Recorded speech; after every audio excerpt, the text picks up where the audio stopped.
All right, time for our 2-minute tech tip. So if you're watching a video on YouTube and you've always wondered what some of these controls do, they're very handy and I just want to go over them real quick.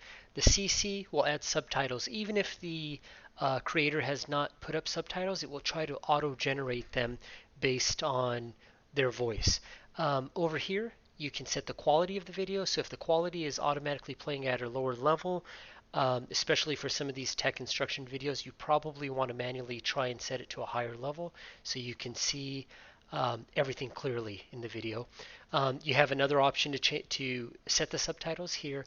Playback speed, this is one I use most often. I personally like to play a lot of videos, especially if they're instructional, at a faster pace. So you can set the playback speed here. You can even set a custom speed, or you can use the shortcut, which is the shift greater than sign to set the speed while you're playing the video, or the shift less than sign to lower the speed.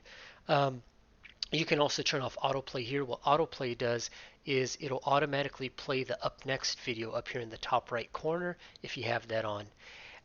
Okay, so we also have the mini player. What the mini player does is just collapses your video down to the corner so you can play it while you're browsing YouTube.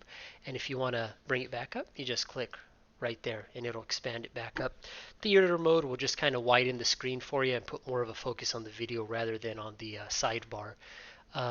So that's it. And oh, sorry, there's also the full screen view, which of course you can also press the letter F while you have the video in focus, and that'll go to full screen, and you can press it again to go back to collapse video.